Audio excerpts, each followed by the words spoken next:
بسم اللہ الرحمن الرحیم سبحان اللہ رب العالمین والصلاة والسلام علی خاتم الانبیاء محمد مصطفیٰ صلی اللہ علیہ وسلم۔ بسم اللہ الرحمن الرحیم الحمد للہ رب العالمین الرحمن الرحیم مالک یوم الدین ایاک نعبد و ایاک نستعین اہدنا الصراط المستقیم صراط الذین انعمت علیہم غیر المغضوب علیہم ولا الضالین آمین۔ خواتین و حضرات السلام علیکم۔ آج ہم سورہ آل عمران کا مطالعہ کریں گے، آیت نمبر 1 سے لے کے نمبر 10 تک۔ اللہ تعالیٰ کا ارشاد ہے سورہ آل عمران کی فرسٹ آیت میں الف لام میم، یہ حروف مقطعات ہیں خواتین و حضرات، اور اس کا ایکچول مطلب کسی کو بھی نہیں پتہ، لیکن میں نے جو آبزرویشن کی ہے کہ جب بھی اس طرح کے حروف مقطعات آتے ہیں تو اس کے بعد ون اور جگہ کو چھوڑ کر اللہ تعالیٰ کی کتاب کے بارے میں اللہ تعالیٰ کا حکم آتا ہے۔ تو اللہ تعالیٰ کا ارشاد ہے اللہ لا الہ الا هو الحی القیوم، سورہ آل عمران سیکنڈ آیت۔ اللہ تعالیٰ وہ ہیں جن کے سوا کوئی معبود نہیں ہے، جو زندہ ہیں اور سب کے نگہبان ہیں۔ یہ بیسک میسج ہے خواتین و حضرات اسلام کا، لا الہ الا اللہ۔ اور یہاں پہ اللہ تعالیٰ کا ارشاد ہے کہ اللہ تعالیٰ کے سوا کوئی خدا نہیں ہے اور وہ زندہ ہیں، ان کی اپنی ذات، اپنی زندگی ہے، وہ کسی نے زندگی ان کو عطا نہیں کی، ان کی اپنی زندگی ہے۔ اور القیوم کا مطلب ہوتا ہے قائم رکھنے والی ہستی، جو تمام کائنات کو قائم رکھے ہوئے ہستی ہے۔ تو اللہ تعالیٰ جو ہیں وہ ایک خدا ہے، انہی کی عبادت کرنی چاہیے۔ اسی لیے قرآن ہمیں یہ بتاتا ہے ایاک نعبد و ایاک نستعین، اور دوسری جگہ پہ اللہ تعالیٰ کا ارشاد ہے قل هو اللہ احد اللہ الصمد لم یلد ولم یولد ولم یکن لہ کفوا احد، کہ اللہ تعالیٰ کی ہی عبادت کرنی چاہیے اور اللہ تعالیٰ سے ہی مدد مانگنی چاہیے، کیونکہ اللہ تعالیٰ ایک احد ہستی ہیں، ایک یونیک ہستی ہیں۔ اللہ تعالیٰ الصمد ہیں، وہ کسی پر ڈیپینڈنٹ نہیں ہیں، لیکن ہم سب لوگ، پوری کائنات اللہ رب العالمین پہ ڈیپینڈنٹ ہیں۔ اسی لیے ہمیں صرف اور صرف اللہ رب العالمین کی عبادت کرنی چاہیے اور صرف اللہ رب العالمین سے مدد مانگنی چاہیے۔ نہ تو اللہ تعالیٰ کی کوئی اولاد ہے، نہ ہی اللہ تعالیٰ کسی کی اولاد ہیں، اور نہ ہی کوئی اس کائنات میں ایسی ہستی ہے جو کوئی کمپیئر کی جا سکے اللہ تعالیٰ کی ذات سے۔ تو اللہ لا الہ الا هو الحی القیوم بیسک توحید کا میسج دیتی ہے یہ۔ اور جیسے ہم نے شروع میں یہ سیکھا تھا کہ اللہ تعالیٰ کا ارشاد ہے سورہ النساء میں کہ اس چیز کو معاف نہیں کروں اگر تم میرے ساتھ شرک کرو، ہو سکتا ہے میں تمہارے باقی گناہ سارے معاف کر دوں۔ تو دوبارہ ذہن نشین رکھیے، اس کو اچھی طرح ذہن نشین کر لیجئے کہ یہ بیسک میسج ہے قرآن کا، اللہ لا الہ الا هو الحی القیوم۔ یہاں پہ غلطی نہیں ہونی چاہیے۔ اگر یہاں پہ غلطی ہو گئی اور باقی آپ نے سب کچھ بھی ٹھیک کر لیا تو ان نیکیوں کو قبولیت نہیں ہوگی۔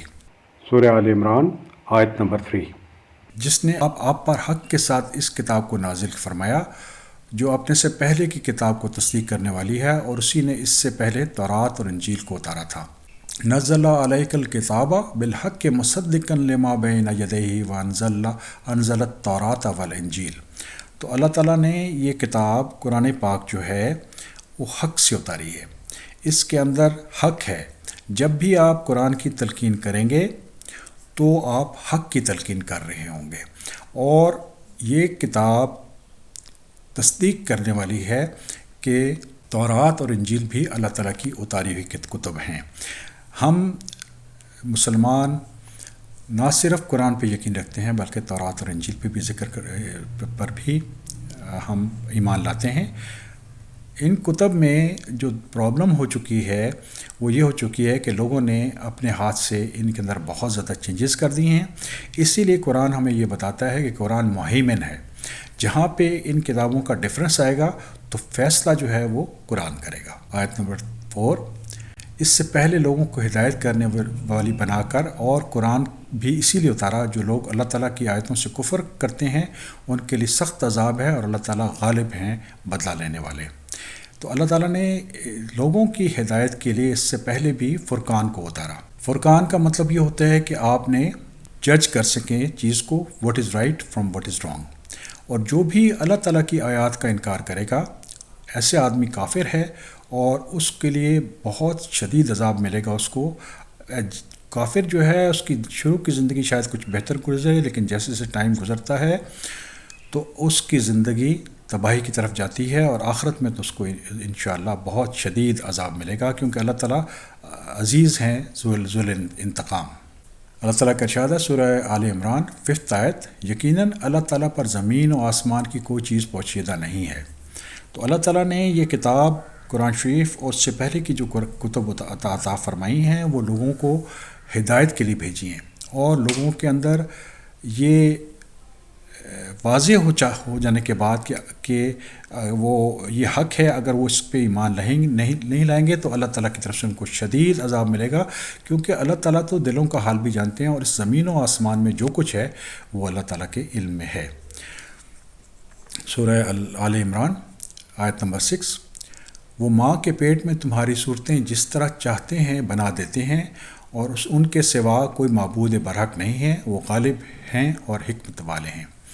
تو اللہ تعالیٰ نے ہمیں اس کائنات میں پیدا فرمایا، جیسے چاہا ہماری شکل و صورت اور ہمارے اجسام بنائے، اور اللہ تعالیٰ نے بہت واضح طریقے سے یہ بتا دیا ہے کہ لا الہ الا هو العزیز الحکیم، کہ اللہ تعالیٰ کے سوا کوئی خدا نہیں ہے، اور وہ العزیز ہیں، حکمت والے ہیں، اور طاقت والی ہستی ہیں۔ اللہ تعالیٰ کے سامنے سب کو سر جھکانا چاہیے، کیونکہ وہ لا الہ الا هو العزیز الحکیم ہے۔ سورہ آل عمران آیت نمبر 7، وہی اللہ تعالیٰ ہیں جس نے آپ پر کتاب اتاری جس میں بہت واضح مضبوط آیتیں ہیں، اور جو اصل کتاب ہیں، اور بعض متشابہ آیاتیں ہیں، بس جن کے دلوں میں کجی ہے وہ اس کی متشابہ آیت کے پیچھے بھاگتے ہیں فتنے کی طلب اور اس کی مراد کی جستجو کے لیے، حالانکہ ان کی حقیقی مراد سوائے اللہ تعالیٰ کے کوئی نہیں جانتا، اور پختہ علم والے یہی کہتے ہیں کہ ہم تو ان پر ایمان لا چکے ہیں، یہ ہمارے رب کی طرف سے ہیں، اور نصیحت تو صرف عقلمند لوگ ہی حاصل کرتے ہیں۔ تو جیسے میں نے پہلے بھی عرض کیا تھا کہ قرآن شریف سورہ البقرہ 185 آیت میں یہ لکھا ہوا ہے کہ اس میں 3 بیسک ٹیئرز ہیں، ہدایت ہے، بینات الہدیٰ ہیں، اور فرقان ہیں۔ جہاں تک آیات کا تعلق ہے تو قرآن پاک میں 2 طرح کی آیات موجود ہیں، ایک محکمات ہیں جو کہ ام الکتاب ہیں، اور ایک متشابہات ہیں۔ تو جن کے دل میں بیماری ہوتی ہے، ٹیڑھ ہوتی ہے، وہ متشابہات کے پیچھے بھاگتے ہیں، اور اس پہ غور کیجئے خواتین حضرات، کیا لکھا ہوا ہے کہ ان کی تعویل سوائے اللہ رب العالمین کے اور کوئی نہیں جانتا۔ جو راسخ ہوتے ہیں علم میں وہ یہ کہتے ہیں کہ جو بھی ہماری طرف آ رہا ہے وہ ہمارے رب کی طرف سے ہے، اور جو نصیحت ہیں وہ تو عقل والے ہی حاصل کرتے ہیں۔ تو جب بھی آپ قرآن شریف کا مطالعہ کر رہے ہوں تو یہ پرنسپل ذہن میں رکھیے کہ ہر آیت کا مطلب جاننا ضروری نہیں ہے۔ جیسے مثال کے طور پہ جنت اور جہنم کا ذکر ہے، یہ متشابہات میں سے ہے۔ جیسے اللہ تعالیٰ کی ذات کے بارے میں آیات اتری ہیں کہ اللہ تعالیٰ عرش پہ ہیں، یہ متشابہ آیت ہے۔ اللہ تعالیٰ کا ہاتھ ہے، یہ متشابہ آیت ہے۔ تو ان کے پیچھے بھاگنے کی ضرورت نہیں ہے۔ جو چیز قرآن آپ پہ واضح کرنا چاہتا ہے وہ جیسے ہی آپ پڑھیں گے وہ محکمات میں آپ پہ واضح ہو جائے گی۔ مثال کے طور پہ اللہ ایک ہیں، اللہ کے ساتھ شرک نہ کرو، یوم آخر پہ ایمان لاؤ، نبیوں، کتابوں، فرشتوں پہ ایمان لاؤ، اپنے ماں باپ کے ساتھ اچھا برتاؤ کرو، لوگوں کے ساتھ اچھا برتاؤ کرو، اللہ تعالیٰ کے احکامات کو مانو، نماز قائم کرو، زکوٰۃ دو، روزہ رکھو، حج کرو۔ تو یہ جو بیسک احکامات ہیں، اور جو بڑے گناہ ہیں وہ بہت واضح طریقے سے اللہ تعالیٰ نے بڑی نیکیاں اور بڑے گناہ بہت واضح طریقے سے قرآن میں مینشن کر دیے ہیں۔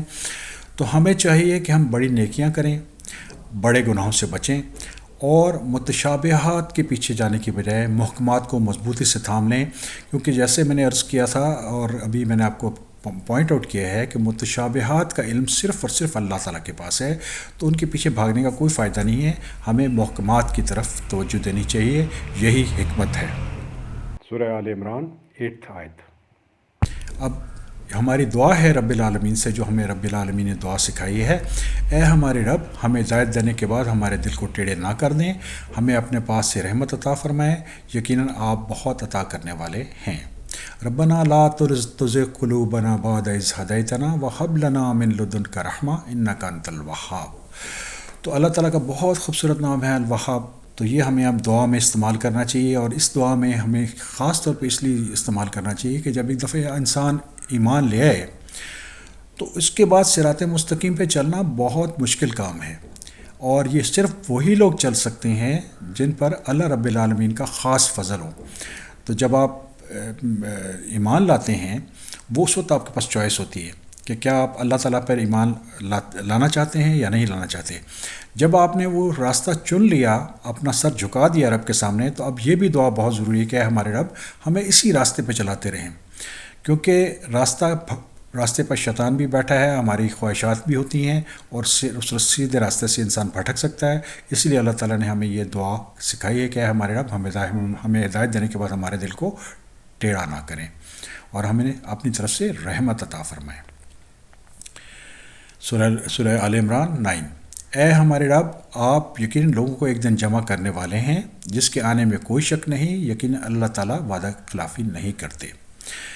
تو اللہ تعالیٰ پہ ایمان لانے کے بعد، سیدھے راستے پہ چلنے کے بعد، جو بہت امپورٹنٹ آسپیکٹ ہے اسلام کا، وہ یہ ہے کہ ہم یوم آخرت پر ایمان رکھیں کہ ایک دن اللہ رب العالمین نے ہمیں اکٹھا کر دینا ہے، اور بے شک جب اللہ نے وعدہ فرما دیا ہے تو اللہ تعالیٰ اپنے وعدے کے خلاف نہیں کرتے۔ سورہ آل عمران 10 آیت۔ کافروں کو ان کے مال اور ان کی اولاد اللہ تعالیٰ کے عذاب سے چھڑانے میں کچھ کام نہ آئیں گے، اور یہ تو جہنم کا ایندھن بنیں گے۔ خواتین و حضرات، اس دنیا میں چاہے انسان متقی ہے چاہے وہ کافر ہے، وہ ہم سب تیزی سے اپنی موت کی طرف پڑھ رہے ہیں۔ اس کے موت کے بعد اللہ رب العالمین کے سامنے ایک دن ہم نے کھڑے ہونا ہے، اور وہاں پہ ہم نے جو ہم نے اعمال کیا اس کا جواب دہی ہم سے کی جائے گی۔ تو اس وقت جو کافر ہے، جو اللہ رب العالمین پہ یقین نہیں رکھتا، اس کا جو مال ہے وہ بھی دنیا میں رہ جائے گا، اس کی اولاد بھی پیچھے رہ جائے گی، وہاں پہ وہ اکیلا کھڑا ہوگا۔ وہاں پہ ہمارے پاس دو چیزوں کی ضرورت ہے، ایک ایمان اور دوسرے عمل صالح، اگر ہم کامیاب ہونا چاہتے ہیں۔ اور دنیاوی چیزیں ہمیں بالکل اس دن کسی قسم کی مدد نہیں کر سکیں گے۔ جس آدمی نے بھی کفر کیا اور کفر کی حالت میں اس کی موت ہوگی، تو اس کے بارے میں قرآن بہت واضح طریقے سے بتا رہا ہے کہ یہ جہنم کا ایندھن بنے گا۔ اور قرآن ہمیں بتاتا ہے کہ جہنم میں جب کفار کو ڈالا جائے گا تو اس کی آگ کا ایندھن انسان اور پتھر ہوں گے۔ اللہ تعالیٰ ہمیں جہنم کی آگ سے بچائیں اور ہمیں سیدھا راستہ عطا فرمائیں۔ الحمدللہ رب العالمین۔